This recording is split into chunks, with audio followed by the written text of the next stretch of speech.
হানজালার গোসল হয়েছিল তৃতীয় আসমানে জমজমের পানিতে। হযরত হানজালা রাদিয়াল্লাহু তাআলা আনহু তিনি সদ্য বিবাহ করেছেন। ওই সময় আমাদের প্রিয় নবী সাল্লাল্লাহু আলাইহি ওয়াসাল্লাম সাহাবীদেরকে বললেন, আমার সাহাবায়ে কেরাম, তোমরা উহুদের যুদ্ধের জন্য প্রস্তুতি গ্রহণ করো। রাসূলুল্লাহ সাল্লাল্লাহু আলাইহি ওয়াসাল্লাম হযরত হানজালা রাদিয়াল্লাহু তাআলা আনহুকে বললেন, হানজালা, তোমাকে যুদ্ধে যেতে হবে না। তখন হানজালা রাদিয়াল্লাহু তাআলা আনহু বললেন, ইয়া রাসূলুল্লাহ, আপনি যুদ্ধে যাবেন, কাফেরদের সঙ্গে যুদ্ধ করবেন, আর আমি সেখানে না গিয়ে স্ত্রীর সঙ্গে আমোদ প্রমোদ করব?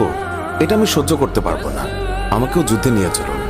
রাসূলুল্লাহ সাল্লাল্লাহু আলাইহি ওয়াসাল্লাম তখন বললেন, হানজালা, আমি তোমাকে আদেশ দিলাম, তুমি বাড়িতে থাকো, তোমাকে যুদ্ধে যেতে হবে না।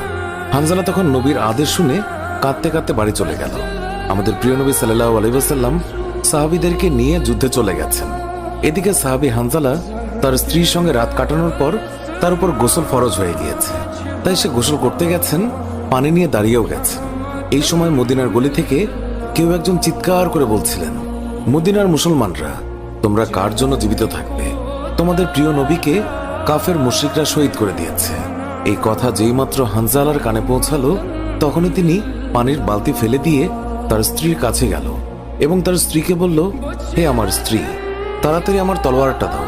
যে কাপুরুষরা আমার নবীকে শহীদ করেছে, যে কাফেররা বিশ্বনবী হযরত মুহাম্মদ সাল্লাল্লাহু আলাইহি ওয়াসাল্লামকে হত্যা করেছে, আমি তাদেরকে ছাড়ব না।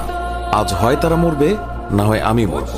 যেই দুনিয়ায় নবী নেই, সেই দুনিয়ায় আমি বাঁচতে চাই না।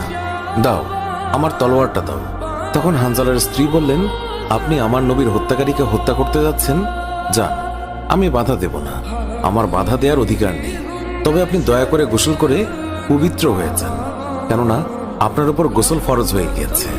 এছাড়াও আপনি যদি উহুদের ময়দানে শহীদ হয়েও যান, আমি কোনো দুঃখ করব না। উত্তরে হানজালা বললেন, না, যদি আমি গোসল করতে যাই, তবে আমার নবীর হত্যাকারীরা কিছু সময়ের জন্য হলেও বেঁচে থাকবে, এটা আমি হতে দিতে পারি না।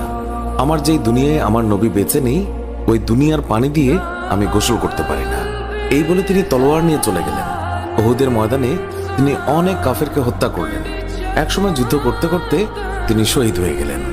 যুদ্ধ শেষ হয়ে গেলে আল্লাহর রাসূল সাহাবীদেরকে বললেন, হে আমার সাহাবীরা, তোমরা যাও, গিয়ে দেখো আমার যে সকল সাহাবায়ে কেরাম শহীদ হয়েছে তাদের লাশ সংগ্রহ করো এবং তাদেরকে গোসলবিহীন দাফনের ব্যবস্থা করো। সকল শহীদের লাশ এনে এক জায়গায় রাখা হচ্ছে। নবীজি গুনে দেখলেন ৬৮টি লাশ রয়েছে, ২টি লাশ নেই। একজন তার চাচা হামজা রাদিয়াল্লাহু তাআলা আনহু, আর আরেকজন হানজালা রাদিয়াল্লাহু তাআলা আনহু। অস্থির হয়ে পড়লেন নবীজি। সব সাহাবাদের পাঠালেন লাশ খোঁজার জন্য। হঠাৎ বোরখা পরা এক মহিলা এসে দাঁড়ালেন নবীজির কাছে।